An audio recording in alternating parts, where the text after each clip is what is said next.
Hello, BookTube. It's a bright, warm, sunny Monday afternoon, and the mail has started to trickle in. So let's gather around and see. It's only a few packages, a couple of boxes. Let's see what we have here, and whether or not there's anything squeal-worthy. The first one is not from a publisher. I suspect that it's yet another gift from one of you. It would be kind of amazing if this keeps happening. Let's see. Let's see what this is. Okay, it is. It is a gift. Oh my. Oh, goodness gracious. Oh, this is much better than I even thought it would be. This is this is Nantucket Argument Settlers. Island History at a Glance from 1602 to 1993. Look at that. This is Nantucket Argument Settlers. It's just an endless list of absolutely verified, completely reliable facts about Nantucket. Set up by year. We just go through it by year for centuries. One of you sent me this. One of you, either you know who you are. Thank you so much. I do not have this. I don't think I've ever even seen it. For those of you who maybe aren't familiar, with American geography, Massachusetts, the greatest state in the Union, the state where I currently abide, the coastline hooks out into the ocean like a fish hook. That hook is Cape Cod. And then if you go to that hook and then you head out to sea, soon, very soon, in a few minutes, you will get to Martha's Vineyard, which is a big offshore island that is now a tourist destination and a home of multi-million-dollar mansions, and also a lovely, wonderful place. The Vineyard is a wonderful, wonderful place where I am the book reviewer for one of the two newspapers on the island. I am the book reviewer for the Martha's Vineyard Gazette. So if you're going to the Vineyard, be sure to pick up a copy of the Gazette.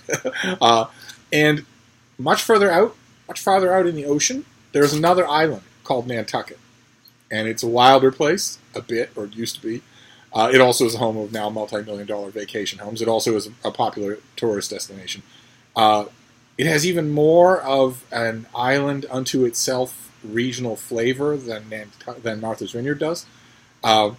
And I also know Nantucket. I know the Vineyard really, really well. I know Cape Cod like the back of my hand, like the outline of my own mouth. And I know Nantucket really, really well as well. I have been there in all seasons, in all moods, in all types of accommodations over many, many, many, many years. Not quite maybe this so many years, and this is great. This is just fantastic. Okay. All right, well, that's a great way to start a mail haul. I'm sure I'm going to lose a lot of time just wandering through the Nantucket Argument Settlers. I wonder if anybody ever made a Martha's Vineyard Argument Settlers. I'll have to find out if that's true. But anyway, we'll move on now. All the rest of these are from publishers, so I don't think we're going to have, it's going to be hit or miss from here on out. Okay, this is from Zank Books. This is Cold Country, a novel by Russell Rowland, which has ecstatic blurbs. This is what it looks like, Cold Country. It is so disheartening to think that kind of weather is only a couple of months away. That is so disheartening to think. But what have we got here? I don't have an actual publication sheet here, so let's see here. Montana, 1968. So once again, we have a murder mystery in which the author has very intentionally set everything before the internet, before cell phones. The small town of Paradise Valley is ripped open when popular rancher and notorious bachelor Tom Butcher is found murdered one morning. Murdered by a baseball bat. Suspicion among the tight-knit community immediately falls on the outsider, Carl Logan, who recently moved in with his family and his troubled son, Roger. What Carl doesn't realize is that there are plenty of people in Paradise Valley who have reason to kill Tom Butcher. Complications arise when the investigating officers discover that Tom Butcher had a secret, and a secret he kept even from Junior Kirby, a lifelong rancher and Butcher's best friend. As accusations fly and secrets are revealed one after another, the people of Paradise Valley learn how deeply Tom Butcher was embedded in their lives, and that they may not have known him at all. Okay, so 1960s small town Montana for a murder mystery. Great. Fantastic. Okay. And then we move on to the boxes. We've got a skinny box and a thick box. This will be our mail to start the week. Let's see what the first one is. Oh, okay, great. Great, fantastic. This is from the folks at Princeton University Press. And this is part of a series that they have going where they trace the biographies of sacred texts. And this is their latest one. This is by Ilana Pardes, and it is a biography of the Song of Songs. Again, the lighting is a little dodgy here, but that's what the book looks like. There's the slightly smaller hardcovers. Let's see if we can do that. Is that any better? That's a little better. That'll tell you what it looks like. So this comes out tomorrow. This comes out tomorrow.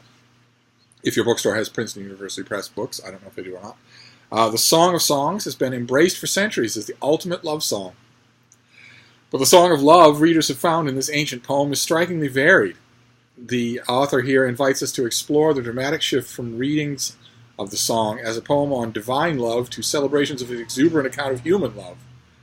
With a refreshingly nuanced approach, she reveals how allegorical and literal interpretations are inextricably intertwined in the song's tumultuous life.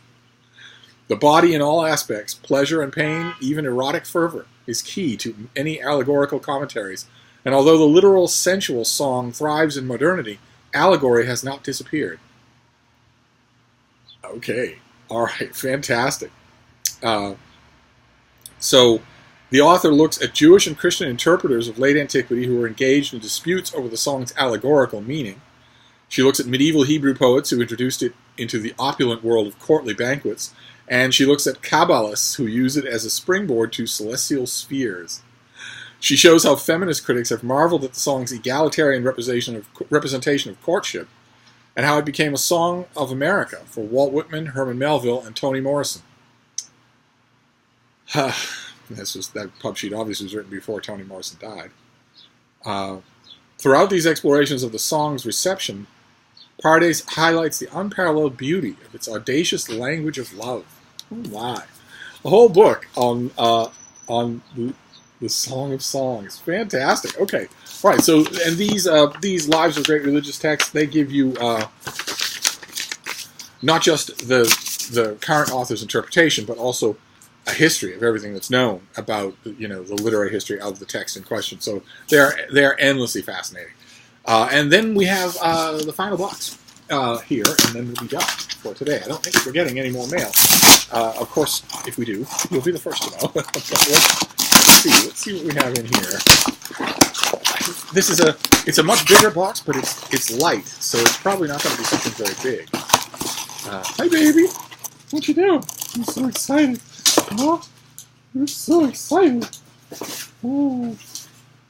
Oh, okay, great. All right, it's not big, but I'm very happy to have it, especially in the finished copy. Do I have a? No, a piece of paper in there as an invoice. Oh, thank you. But we've already talked about this. This is just a finished copy. This is Florence Under Siege: Surviving Plague in an Early Modern City by John Henderson. I already praised this to you, and it's just fantastic. It's just a fantastic account. Oh, this one's going to have pictures. Wow, look at that. Wow. Okay. So it has rather lovely full color pictures. That's very nice. Color, black and white, all sorts of. It looks like the author took lots of photos of plague related locations. I'll have to see if these photos are by the author. Certainly looks like they are. Great. Oh, fantastic. Well, I'm very happy to have a finished copy of this because it's just tremendous. Just tremendously good. It would have been so easy to write a cheap and shallow version of this book. It would have been so easy to do. And instead, Henderson just digs down deep into his subject and comes out with wonderful insights. I thought that a book on the multiple waves of different plagues that have struck Florence over the centuries wouldn't be able to teach me much. It would interest me, but I wouldn't learn much from it. That was my firm impression going into this thing, and I was totally wrong. Great. Okay. All right. Well, I'm very glad to have this finished copy. This is I believe this cover painting is of the plague in Florence, because you see. I don't know. You're going to be able to make it out here. You see somebody has fallen. You see people carrying coffins. all over the cover. And of course, you see my people. A couple of dogs there at the bottom. You see a couple of dogs frolicking. All right, great. Glad to have this. I'll have to resist. I have a couple of writing things to do today that are fairly pressing. I'm going to have to resist the temptation to just read this again. Just sit down with it and read it again. I'll wait a bit before I do that. So that was our mail haul. Very good mail haul. We have Florence Under Siege in a finished copy. We have Nantucket Argument Settlers. All the stuff you want to know about Nantucket. We have Cold Country by Russell Rowland, a rural Montana murder mystery. And we have The Song of Songs by Ilana Pardes. Just part of this Princeton series giving you biographies of great sacred texts. Not just critical interpretations, but also histories of the text, where they've been when they first came to light, the theories of their composition, histories of translations. Wonderful series. So not bad. Not bad as a small mail haul. It'll do as a start for the week. We'll hope for more tomorrow. And there might be more today. You never know. This might be a 5-video day if I get a bee in my bonnet about something. If so, I'll be back. Thank you, BookTube.